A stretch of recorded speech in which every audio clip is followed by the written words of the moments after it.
Now, I want to talk a little bit about this news regarding MF Doom's death. It's honestly really sad, and I think you might feel something after hearing this. Now, MF Doom, a name and face I'm sure a lot of people recognize. MF Doom was a 49-year-old British-American rapper who was very respected in the underground scene of hip-hop. Even though MF Doom, in a lot of ways, was a very obscure figure in hip-hop, let's just say that a lot of your favorite rappers heavily respected this man. Daniel Dumille, professionally known as MF Doom, was a master of his craft. He was truly a rapper's rapper. I mean, the way this man put together his lyrics, honestly, it was the work of a mastermind. He was so respected. People loved him, which is why his death really hit a lot of people hard. On December 31st, 2020, Jasmine Dumille, MF Doom's wife, announced on social media that he had passed away on October 31st. This was of course confirmed by his own family, and it was truly a shock to hear this. Definitely the last thing people were expecting to hear going into 2021. I never followed MF Doom that closely, but one thing I did know was that he just was not on the internet. Nobody truly knew what he did outside of making music. He lived a very peaceful and quiet life, spent time with his family, friends, focused on his art, and just enjoyed the perks that came with being an underground legend in hip-hop. After this news came out, a lot of people were confused as to what exactly happened. I mean, I know I was.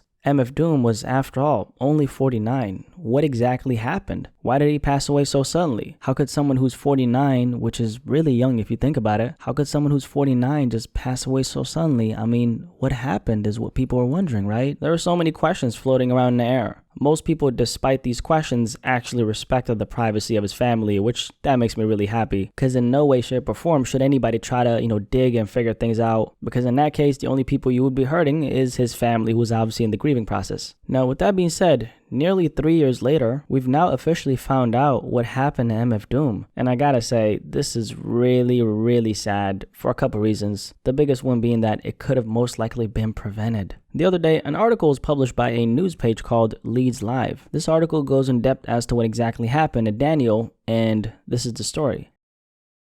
MF Doom was being treated in the St. James Hospital, which is located in Leeds, the United Kingdom. That's where him and his wife lived, by the way. They moved to the UK in 2010. Daniel was hospitalized and was being treated in St. James after he had apparently suffered a severe and rare reaction to blood pressure medication that he got prescribed. According to his wife Jasmine, prior to this, Daniel was fit and well, but had developed a number of health conditions, one of them being kidney disease, which then resulted in him gaining a bunch of weight and anxiety. After he was prescribed this medication, things started to get complicated for him. After only 2 doses, Daniel developed breathing problems and ended up going to the accident and emergency department in Leeds. At this point, MF Doom's tongue and throat has started to swell. According to his wife, the conditions of the room he had been placed in weren't all that great. Jasmine stated that he had been placed in a room containing an old metal desk and books, and even stated that it appeared to have been a hospital room a very long time ago. I don't want to say it was an old storage room. It wasn't set up. Maybe it was a room a long time ago.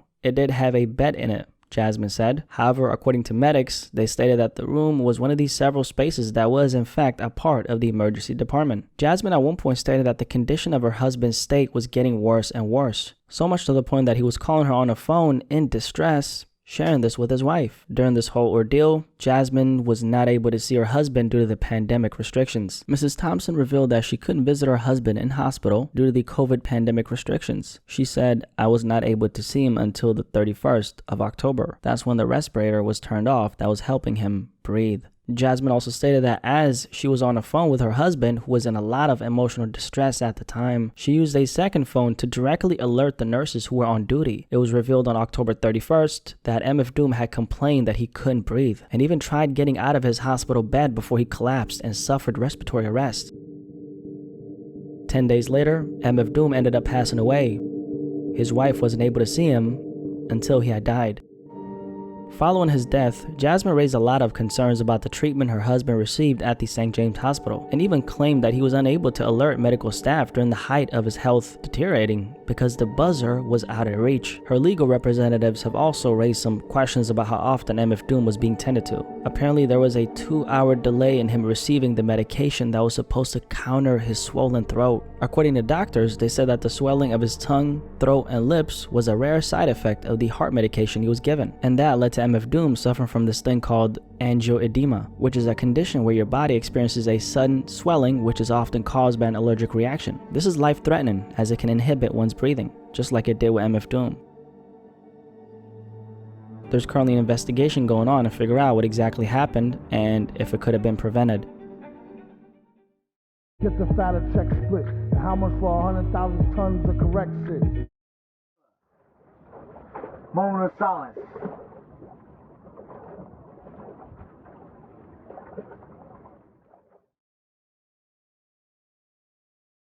You know, I got chills as I was reading this article right here, mainly because this is something that actually hits close to home for me. A few years ago, I was actually hospitalized myself, twice, for something I don't feel comfortable sharing. But I vividly remember how scary of a time that was. I just remember being in a hospital bed, scared as hell, all kinds of things going through my mind. And it's moments like those that you realize how important your health is. You could have everything you ever want in this life. All the money, accomplishments, cars, success, you name it. But if you don't have your health, all that shit goes out the window. A sick man on a private jet is what? A man who's sick on a private jet. So when I was reading the story, it took me back to that time when I was in that hospital bed. There's absolutely nothing in this life that's more important than your health. It's even more important than your family, because if you don't have your health, you can't be there for your family. MF Doom obviously went through hell during his last moments. He was going through a bunch of health complications that he had no control over in that moment. He was in a hospital bed suffering, getting subpar treatment, not even able to see his wife or children. That man was obviously going through it, and it really breaks my heart to hear this, because this isn't just about MF Doom. This is about the millions of people who are in the same exact predicament as we speak right now. There's a lot of people in a hospital bed right now. Some of them might be listening to this right now. If that's you, stay strong and keep fighting. Who would do anything to get better just so they can see another day and be with their family? A lot of those people are in the same exact situation as MF Doom was. They might not be getting the proper treatment. They might be getting neglected, not being tended to, and even sometimes not getting any treatment at all. They're in a hospital bed praying that it's all gonna come to an end. Sometimes people are going through so much pain in the hospital bed,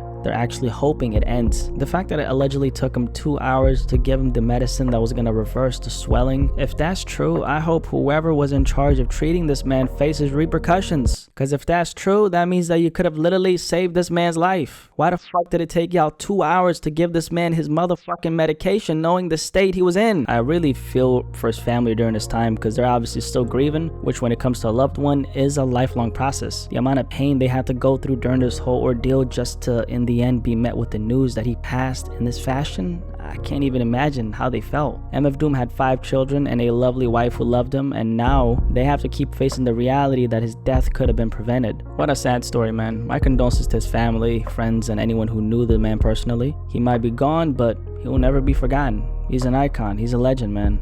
RP to MF Doom. Anyway, any thoughts on this MF Doom story? Very sad. I wish things could have, turned out differently. But life happens the way it happens, and you can't look at things better than they are. You can't look at them worse than they are. You look at them for what they are. Do you have any thoughts on this story? Let me know, and I'll catch you on the next one.